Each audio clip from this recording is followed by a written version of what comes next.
Hey Sparkles, so today we are doing a totally new video. I'm here with my sim Elizabeth and I'm basically gonna do a cheats guide for The Sims 4 because I use a lot of cheats that I just remember off the top of my head, and I thought it would be really helpful to have sort of a place to come to and look at for you guys, but also for me to come back and look at if I forget any of them, because I am very forgetful.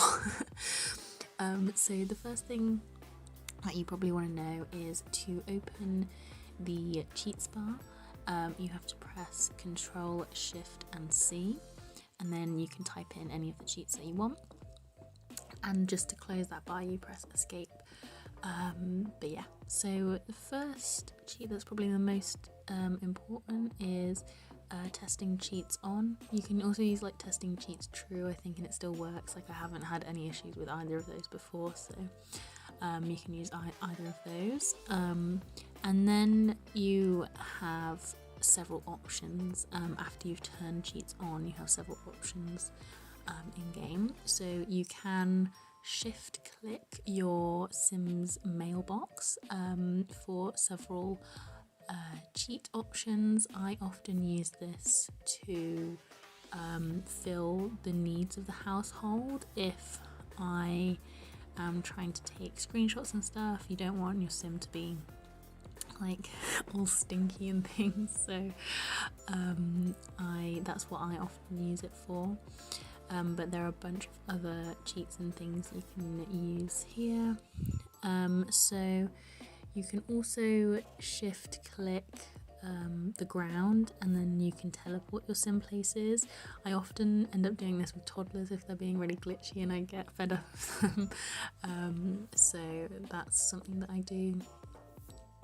And then you can also shift click your own sim, and I do this to reset them or to modify them in CAS instead of doing it the normal way. I just find it a lot easier to just shift click your sim.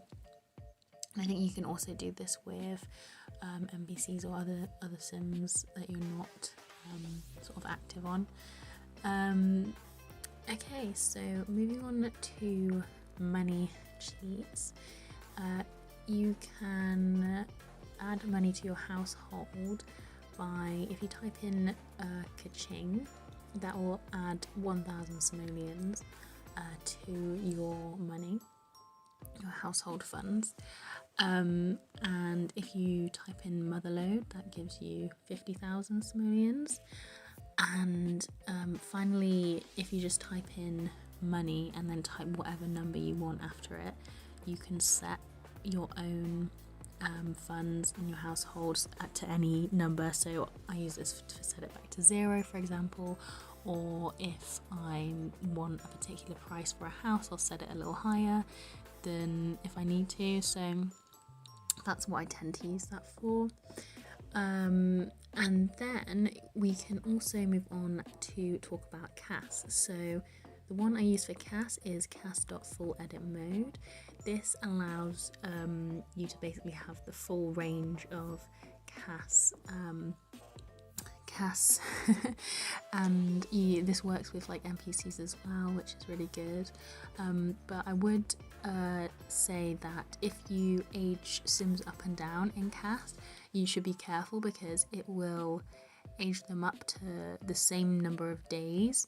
So for example, if I had an adult that I aged up to an elder, and if the adult was 10 days through their lifespan, but the elders have a shorter lifespan, if that makes sense. So I've had it before where I've aged up a sim to an elder in CAS and then the elder has died when I've come to play the game. So just be careful with that sort of thing, because I think it keeps the sort of same age state when you age them up in CAS rather than naturally in game.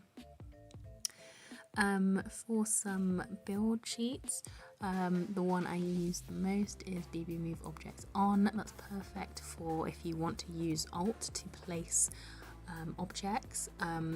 Something that you might not know as well is that you can also Alt place wall decor and like paintings and mirrors and things, which I find really helpful. You can also raise and lower objects with 0 and 9 on your keyboard, and you can resize objects with the square brackets, and if you resize it one time it's often still playable for like kids' toys and things.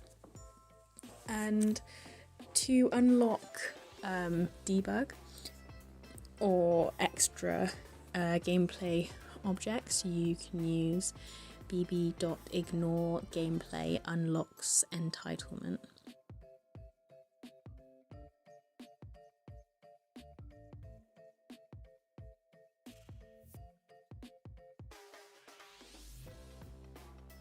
And bb.show hidden objects.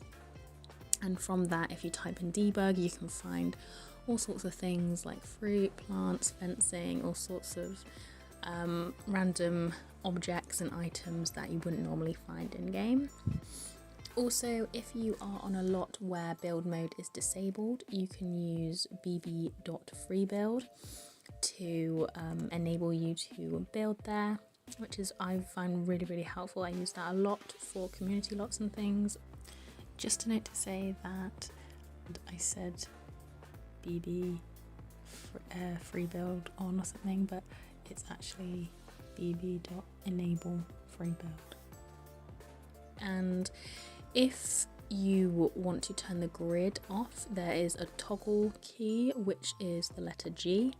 So if you hit G, it will toggle the grid on and off.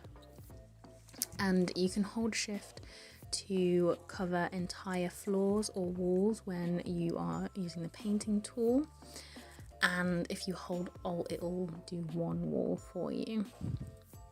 You can also use the plus button to switch through swatches if you're holding on to a build mode item.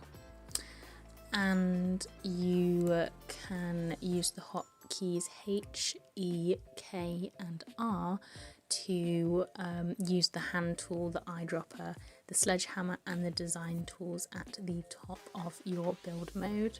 I don't often use these just because I forget what letters they are, but so in terms of gameplay, we also have careers. You can use cheats to promote your sim in their career, and you do that with careers.promote, and then you type in their career. So for example, culinary for cooking, you could promote, if your sim's in the cooking career, then you can promote them that way.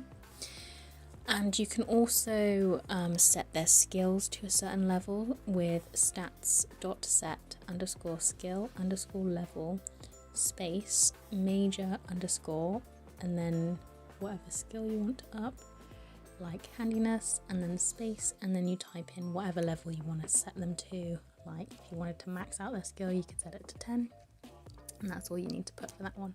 Quite a long one, but it's quite helpful if you are setting up a new game and you want your sims to have a certain degree of like knowledge already, because it's kind of annoying when they have no skills whatsoever when they start out. When you are first coming into game, it's quite handy to have free real estate on, and then that means that you have the full sort of 20,000 to spend on your sim's house when you first move into game. For a long time I thought that it was bb.real estate on, and it is not. I was like, why isn't this working? Maybe my game's glitching, but it's literally just free real estate space on. So that's all you have to type into the cheats bar when you're moving, just so you know. Also, you can use headline effects on to turn headline effects on, or headline effects off to turn them on and off for your sims, and this is really helpful. I use this a lot for screenshots, especially if you're doing group pictures. There are also some other hotkeys that you can use in gameplay. You can use 0, 1, 2, 3 to set the speed that the time passes. To pop up the tabs at the bottom, you can use G, I, J, L, R, Y and O. So that's G, I, J, L, R, Y and O, and you can use those to pop up any info about your Sims. You can use the T key to toggle a top-down perspective, so to sort of like a bird's eye view of your Sims. If you use tab, you can go into camera mode and remove the normal interface that you see in gameplay, which is really helpful for screenshots and videos. Or before I filmed for YouTube, I used this all the time just to get a closer look in my Sims. It was really cute. You can also use shift and tab to enter first person mode and see what your Sim sees and look around with them, which is quite fun if they're walking about. If you double click a Sim's profile on the bottom left, you can center on them, and if you right click you can follow them around, which is quite helpful. I use that one a lot. If you use the page up and page down keys, you can move up and down floors, and the end and home keys raise and lower the walls. Finally, I'm going to talk a bit about gameplay settings. So there is a graphics tab that you can edit your game to whatever graphics that you like to have. There's also a gameplay tab where you can set your Sims autonomy and the auto age settings.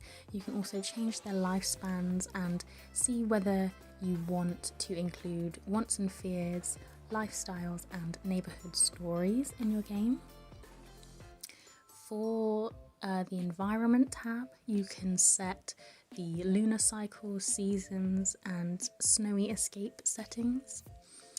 You can, for the pack settings tab, you can edit your eco lifestyle preferences. So for example, in one of my games I decided to turn off the eco lifestyle voting systems because I wasn't going to play an eco lifestyle and I was finding it irritating when there was like power conservation days and things, so I decided to turn that off here. You can also use the game camera tab to edit whether you want edge scrolling or what type of camera you want in game. And then the tutorial and tips tab, you can untick the enable help tips box if you are a pro simmer and you don't need all the tutorials and tips anymore. And in the other tab you can enable CC and mods and also script mods.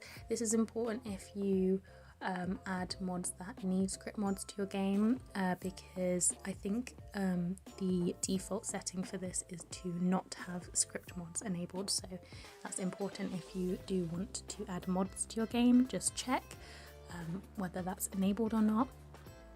And then finally, for accessibility tab, I like to have quite a large UI so that I can see everything that's going on with my Sims right up close, but you can set it further away if that's better for your screen and your gameplay settings. So yeah, that is all my tips and tricks, my ultimate guide for using cheats in The Sims 4. I hope you enjoyed this video, and please like and subscribe if you enjoyed it, and yeah, keep on watching for more sparkly content. Let me know if you want to see any more videos like this. I have several ideas, so keep me posted. Bye bye.